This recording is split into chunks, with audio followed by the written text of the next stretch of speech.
CNews nous explique que la première cause de mortalité dans le monde serait l'avortement. Alors évidemment, c'est débile. Évidemment, ils ont pris une shitstorm et en plus, ils n'ont pas assumé, c'est-à-dire qu'ils s'excusent. Alors ça, c'est une spéciale un peu de l'extrême droite, c'est tâter le terrain, dire des dingueries, des fois ça passe, des fois ça passe pas. Ils n'ont pas de source de toute façon, donc ils peuvent jamais étayer leurs propos. Et donc à la fin, si vraiment ils se font taper dessus, bah ils s'excusent, quoi. C'est toujours pareil, c'est le réel au doigt mouillé, quoi.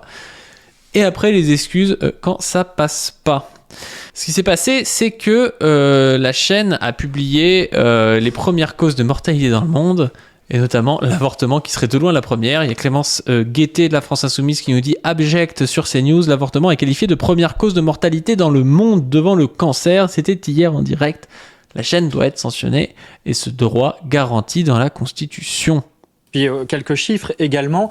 En 2022, il y avait 234 300 exactement interruptions volontaires de grossesse enregistrées en France. C'est aussi la première cause de mortalité dans le monde, selon l'Institut. Mais c'est une dinguerie, hein. Worldometer, 73 millions en 2022, soit 52% des décès. Pour le cancer, c'est 10 millions.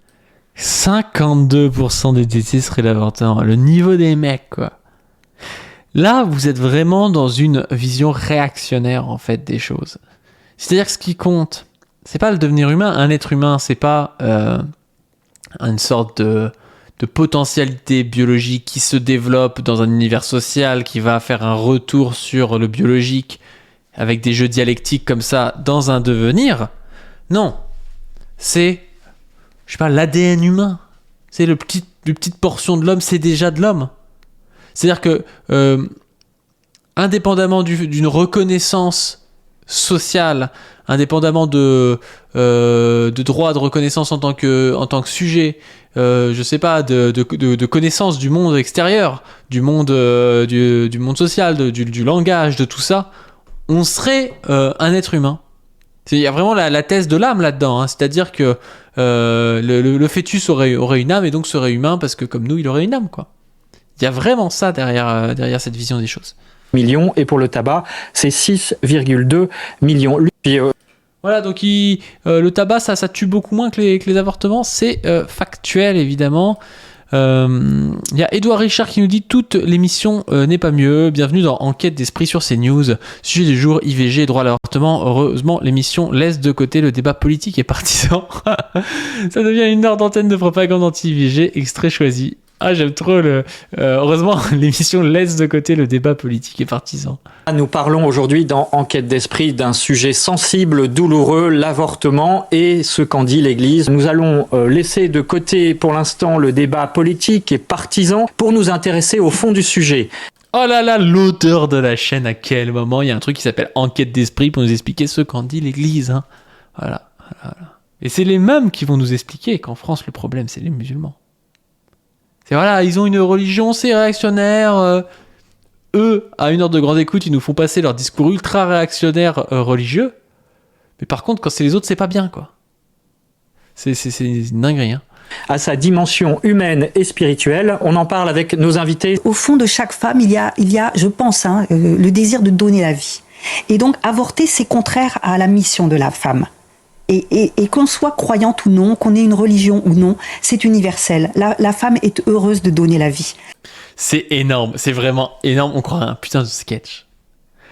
C'est vraiment un putain de sketch. C'est essentialiste as fuck. La femme, hein, voilà, la femme avec un grand L, elle a pour mission de donner la vie.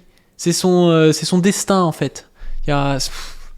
Il y a une insatiabilité des promoteurs de l'avortement qui voient tout par le prisme de la femme, comme si la femme pouvait être totalement supérieure à son propre corps, à sa propre nature. Je suis toujours choquée. Vous avez vu, regardez mon épisode sur ma chaîne principale, Qui a tué la gauche, épisode 1, où je définis la droite et la gauche. Et je définis l'aspect très naturaliste, essentialiste de la droite. Et c'est vraiment ça. D'ailleurs, je prends la question de l'avortement, à un moment donné, j'en parle. Là, on a vraiment ce truc-là, quoi. C'est par nature, les femmes doivent être comme ça. Et puis là, aujourd'hui, c'est la décadence parce qu'elles vont contre leur nature, quoi.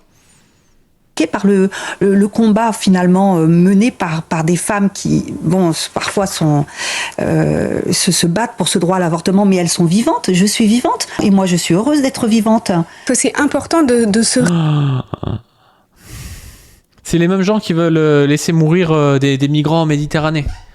Parce que quand c'est des Noirs, hein, c'est peut-être pas pareil. Hein. Peut-être pas pareil. Par contre, sur les fœtus, ils sont très forts. Hein. C'est l'humanisme pour des fœtus, mais par contre, pour des vrais êtres humains adultes, en chair et en os, qui ont donné toute leur sueur, tout leur argent pour arriver en Europe, là, non.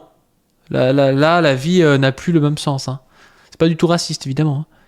Rappeler que le principe « tu ne tueras pas » n'est pas réservé aux croyants. Ce principe vaut aussi pour la mère et l'enfant, évidemment. La vie, c'est magnifique, c'est merveilleux, c'est un don de Dieu. Il y a tellement de femmes aujourd'hui qui aimeraient avoir un enfant, qui ne peuvent pas.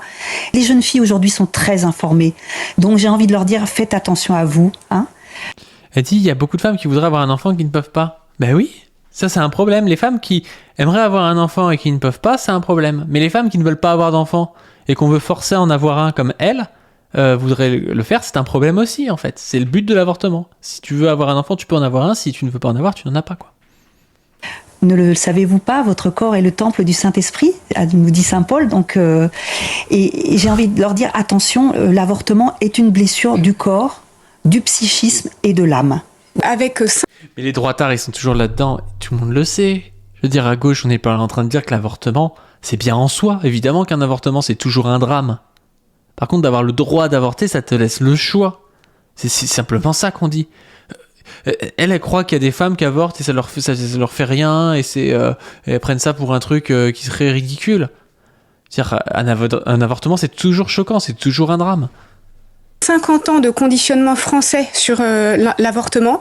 On a rappelé tout à l'heure toutes les propositions de loi depuis 1975 qui n'ont cessé de pleuvoir pour supprimer les conditions d'accès à l'avortement, élargir la possibilité d'avorter, installer le tiers payant, accentuer le délit d'entrave. Bref, en 50 ans, on a cessé d'avoir des mesures qui libéralisaient l'avortement et Alors, en quoi avoir le tiers payant, ça libéralise l'avortement ? C'est l'inverse, justement. Avoir le tiers payant permet à toutes les femmes, quel que soit leur revenu, d'avoir accès à l'avortement.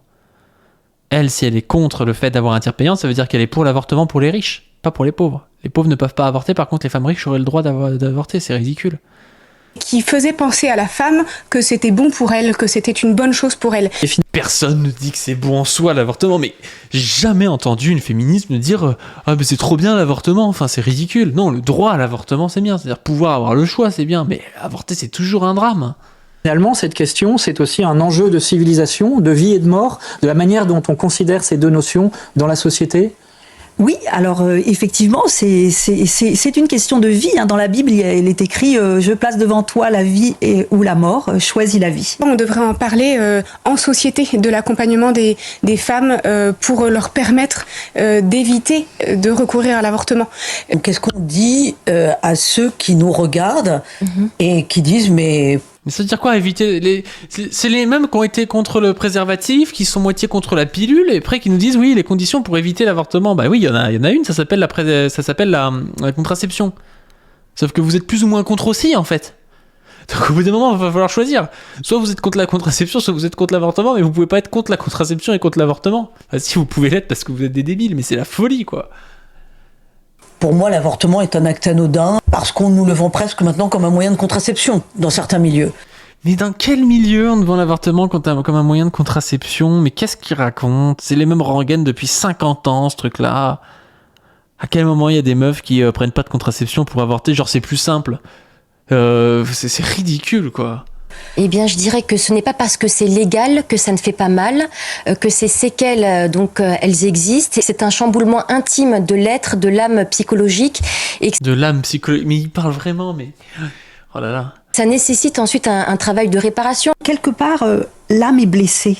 Parce que cet acte, même si on n'est pas tout à fait conscient, il va à l'encontre de ce qui va rendre heureux de ce qui va nous rendre heureuses. Voilà, elle est amologue, elle sait si l'âme est blessée ou pas, elle est spécialiste des âmes, et puis aussi elle peut lire dans le mar de café. Qui va nous permettre de nous accomplir. C'est aussi la première cause de mortalité dans le monde, selon l'Institut Worldometer, 73 millions en 2022, soit 52% des décès. Pour le cancer, c'est 10 millions, et pour le tabac, c'est 6,2 millions. C'est la dinguerie, hein. Il y a Inox dans le chat qui dit « Mais go les expulser, là !» Non mais c'est ça le truc, c'est que quand t'as un musulman qui tient un truc réac, on te dit « Oh regarde, c'est réac, il faut le renvoyer en musulmanie !» Et il y a des musulmans réac, il y a des cathos réac, et dans les deux cas c'est pas bien, et dans les deux cas c'est pas pour autant qu'ils ont pas le droit d'en parler ou des choses comme ça. Par contre nous on a le droit de combattre politiquement les aspects réactionnaires des religions. Et ça il faut le faire. C'est pas pareil que d'être raciste en fait. Et nous ne pouvons qu'appeler les sénateurs à avoir ce courage politique de... La dernière fois que j'ai vu des gens compter l'avortement comme étant une mort, c'était pour faire plus de morts pour les morts des communistes. Voilà, les fameux 100 millions de morts, où on compte aussi les avortements comme des morts, hein, parce que c'est factuel. Hein. C'est factuel. Hein. Les soldats nazis tués par les soviétiques, et puis les avortements, c'est des morts du communisme. De dire les choses, de dire que inscrire la Constitution l'avortement dans la Constitution, c'est une aberration. D'aucuns nous disent pourtant que nous serions réunis dans un but nul et non avenu, que constitutionnaliser l'avortement ne serait ni urgent, ni majeur, ni vital. 49 ans après la loi Veil, le combat des femmes pour le droit à disposer de leur corps est plus que jamais d'actualité. Mathilde Panot-Bazé, elle les met en sueur. Elle les met en sueur. Aujourd'hui, partout dans le monde, les rétrogrades redoublent encore de stratégies pour restreindre et bafouer les droits sexuels et reproductifs. Collègues, c'est aujourd'hui que nous devons consacrer le droit à l'avortement dans la Constitution. Car les mouvements anti-choix sont toujours une menace féroce et organisée. Et il n'y a pas d'exception française. Ils manifestent, ils désinforment massivement. C'est vrai, je crois qu'ils manifestent tous les week-ends, les anti-avortements à Paris. On m'a dit ça, je crois que c'est le Foilier qui m'a dit ça, donc si c'est le Foilier qui parle de ça, c'est que c'est vrai, hein, c'est une source sûre. Sur les réseaux sociaux, l'avortement n'est peut-être pas en danger imminent, peut-être. Inscrivons-le dans la Constitution et il ne le sera jamais à l'avenir, car c'est justement quand il n'est pas encore en danger imminent qu'il faut le protéger. Elle a raison. Elle a raison. Et donc ce qui s'est passé, c'est que le CNews d'hier est condamné par le CNews d'aujourd'hui. Pas d'inquiétude. Cependant, le cercle réac recommence dès demain sur vos écrans. Donc c'est Gérald Brice-Viré qui met: nous présentons nos excuses aux téléspectateurs de CNews pour la diffusion hier suite à une erreur technique de la séquence mentionnée. Celle-ci avait précisément été supprimée lors du montage final, n'aurait jamais dû être diffusée. Nous tenons à assurer à toutes les femmes de notre entier soutien dans l'exercice de leurs droits. Non mais c'est une dinguerie, hein. Il y a une note qui met: plaider l'erreur technique ne correspond pas du tout à ce qu'on voit, il n'y a aucune erreur technique, le message qui passe par le discours complet du journaliste correspond à l'infographie diffusée. Bah oui, il n'y a pas d'erreur technique du tout. C'est quoi cette connerie, quoi? Auparavant, nous souhaitons présenter nos excuses. Hier, dans l'émission Enquête d'esprit présentée par Aymeric Pourbet, une infographie présentant un comparatif entre les causes de la mortalité générale dans le monde et le nombre d'IVG dans le monde a été diffusée.